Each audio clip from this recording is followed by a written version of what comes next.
across the UK, online and on DAB. Talk Radio. Get more passionate debate, more outspoken opinion, and more digital debate for the UK. Your voice counts. Get it heard on Talk Radio. We'll get you talking. It's a very special Friday here on Talk Radio Drive because I am Dan Wootton in for Eamon Holmes, who has been awarded an OBE today, as we heard on the news. So huge congratulations to Eamon Holmes. Hopefully he's going to secure that interview with Queen Elizabeth II for next week. Right now, I hear there are a few drinks being consumed with some celebrity friends. Now, that would be a party to be at. But don't worry, we're here with all the same mix of debate and news and showbiz over the next 3 hours to see in your weekend.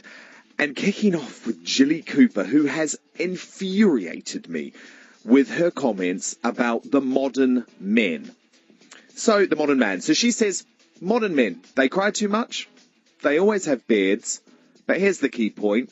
The reason they may be in relationships with men, nothing to do with the sexuality they're born with, simply because they're scared of women. What do you think? Do you agree with Jilly about the modern man? I'd love to hear from you this afternoon. Call me 0344 499 1000, 0344 499 1000. Love to speak to you this afternoon. You can also tweet me, though, via Talk Radio. So just tweet at Talk Radio. Or if you want to send a text message, just text TALK and then your message to 87222. That's 25p per message on top of your standard network rates. We're here on Drive until 7. Talk Radio. We'll get you talking. So Jilly Cooper, now I know she's a bit of a national institution, and I also understand she is 81 years old. But in a talk at the Hay Festival, the Hay Literary Festival, she has pushed me too far with her comments about the modern man. So this is what she had to say. This is Jilly Cooper on the modern man. Men cry all the time now. The whole time, always crying, and they have beards. She then spoke about a quote-unquote adorable gay friend who lost his partner, and she said he's just started going on the internet now, and he said it is extraordinary. It is all married men wanting to have gay affairs. Do you think they are so terrified of women now that it's safer to go with their own sex? Jilly, this is ridiculous. This is absolute nonsense. This is now 2018, and when it comes to sexuality, the first thing I would say is that we all now know that it is very much a case of nature and not nurture. While people are much more open about sexuality these days, and some people don't like to define themselves, and some people are bisexual, I really don't think being scared of a woman is going to force a red-blooded straight man into the arms of a gay man. I mean, maybe I would wish that would be something that happened more often, but I promise you it doesn't. And at the end of the day, I just feel like it's this type of attitude which actually puts men, especially straight men, in a really difficult position to know their place in society, because you've got movements like Me Too and Time's Up taking over, men being told that it's so important to be a snag. That stands for a sensitive new age guy, you know, in touch with their emotions, able to cry, able to feel things. And then you have people like Jilly Cooper saying, actually, you know what? If you're not masculine enough, it makes you gay. And if you're not masculine enough, it just means that you're scared of women. I'm really outraged about these comments, but what do you think? Has she hit a nerve? Do you maybe agree with Jilly Cooper, who says, actually, you know what? Modern men, far too many beards, far too much crying. And do you think that maybe it is the attitude of some women that does force men or does make men go into a gay relationship? I don't believe that. Personally, I do agree with her that there are a lot of married men seeking relationships with other men, but usually that is because they are very much in the closet. What do you think? 0344 499 1000. Do you agree with Jilly Cooper or do you agree with me here? You can tweet me too at Talk Radio.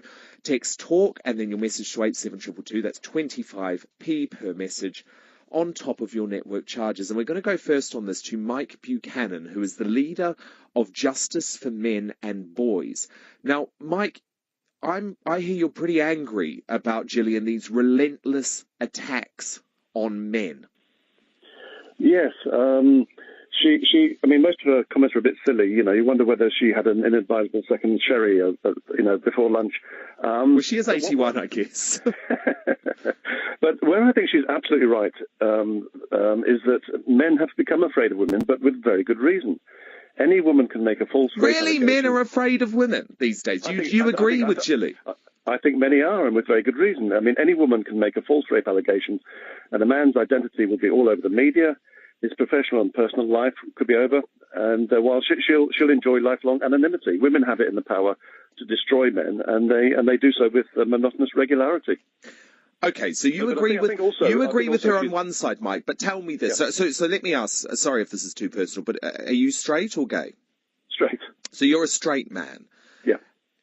Would your fear of women cause you to be in a relationship with a man? Not in a month of Sundays. Exactly, she's talking rubbish. Sexuality is not determined by your feelings towards a particular member of the opposite sex. It's determined by whether you were born straight, gay, or bisexual.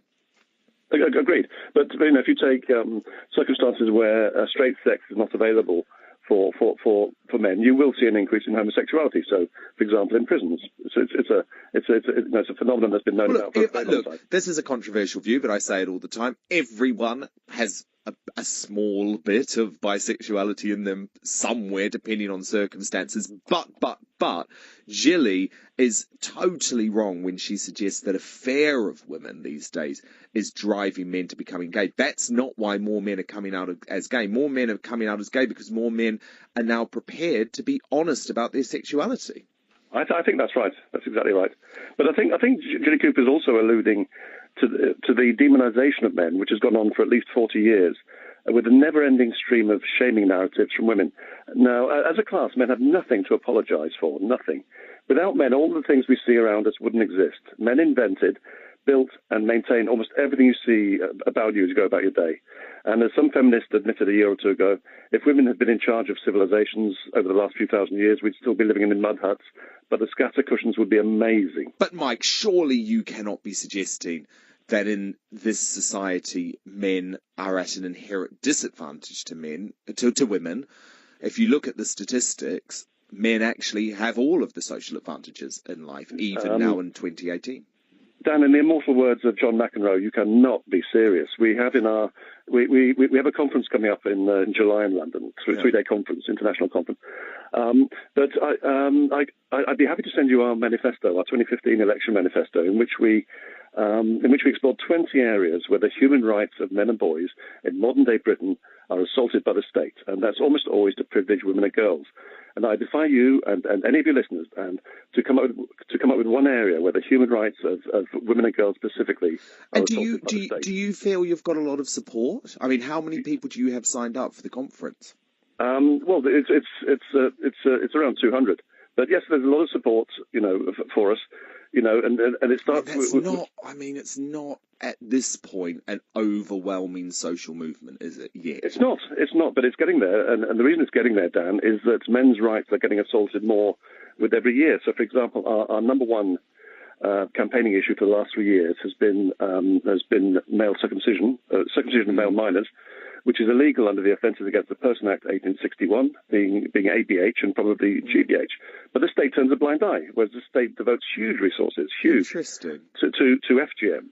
Very interesting point, that. So I guess your point is, Mike, there's a whole range of social issues. But look, can you just hang on, Mike, because I'm sure you'll want to respond. But we've got on the line now Natalie Collins, who's a gender justice specialist. And Natalie, I believe you disagree with what Mike Buchanan is saying, and in fact, you think Gilly Cooper has a point here. Well, I mean, I don't know about Gilly Cooper. I absolutely disagree with Mike Buchanan, who managed to get 63 votes in the 2015 general election. So I'm not sure there's a massive social movement behind him, to be fair. I think overall what he's saying is ludicrous. There's a great quote by a feminist called Margaret Atwood, and she said that men are scared that women will laugh at them and women are scared that men will kill them. And I think that sums up this issue of, men being frightened of women. Well, things have changed. Women do have more rights, but that shouldn't be a threat to men. It's only a threat to men because they want to keep their power, isn't it? But Natalie, that fear surely isn't driving men into relationships with other men. That's not the reason behind the explosion of people coming out of gay. Course. That's about a change in society and a more accepting society, which is a great thing. Yeah, I think that, it is a positive thing that people are being able to come out now and being more, that's a really positive thing. And I don't think Gilly's actually talking about the increase in men coming out. She's talking about married men. She's not saying men who are kind of leaving their wives. She's saying married men who are wanting affairs with gay men. And, she hasn't exactly got a very broad kind of evidence base. It's her gay friends who told her. Well, yes, but Natalie, though, doesn't Mike have a point, though, when he talks about the constant attacks on men these days? And yet, here's another one from Jilly Cooper. Oh, the modern man, they cry too much. They always have beards. Sorry, why should Jilly Cooper be even talking about that? If constantly men are told they should not objectify women and should not comment on the looks of women, why should women be able to make comments about the fact that men choose to have beards? That's a personal choice. Well, of course, I just think it's, particularly ludicrous. What's wrong with a man having a beard or men who cry? What's wrong with men crying? She did actually make a positive comment about men. She said I think a lot of young men I know love their wives and are determined to make their marriages stay. So I think, she wasn't all bad. The reality is that we live in a society where women are still disadvantaged. In Canada last month, there was a guy who, as part of the incel revolution, killed 10 people because he thought that he couldn't get sex with enough women. When we look at the amount of domestic violence, we see that 100 women a year are killed by a partner. The comparison between male circumcision and FGM is absolutely ludicrous. It's female circumcision, female FGM would be lightening. Mike, can you respond to that? Yes, Natalie's talking through her hat, as always. There's 4 types of female genital mutilation recognised by the World Health Organization, and male genital mutilation is more injurious than 3 of those 4 types.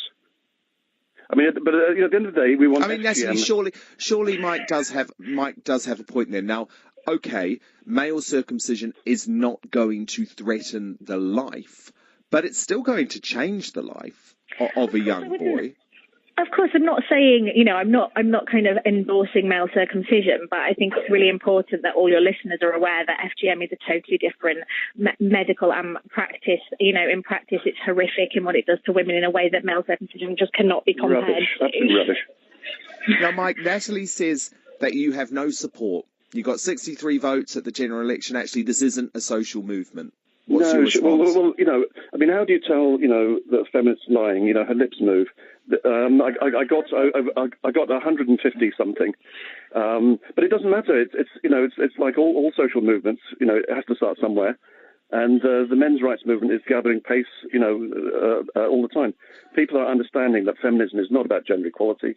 It never has been. It's always about female privilege. Mike, don't you... Mike, if I can go back to my point, can I ask Natalie, given that I can name 20 areas where the human rights of men and boys in Britain today are assaulted by the state, I invite her to tell me one area, where the human rights of women and girls specifically are assaulted by the state. One.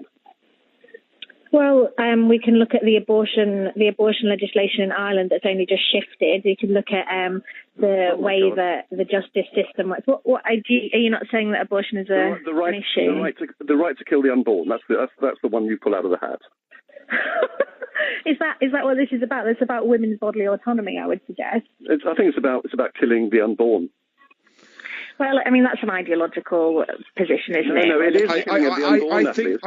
I think the abortion debate is separate to this, Mike. I really think it is. But I do in that case, ask can Natalie? I go back to the question. Can she name me one area where the human rights of women and girls in Britain today are assaulted by the state? I think you have to look more. It's a complex picture. The reality is that women do not get Natalie, is justice. no. There are none. That is But no. Mike, what about the gender pay gap? Come on. Oh my God, that's been discredited thousands of times. Really?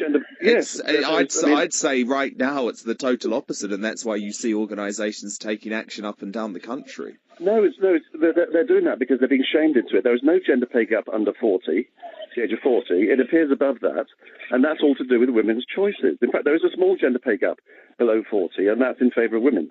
Now, is Natalie suggesting that's a problem that we need to sort out?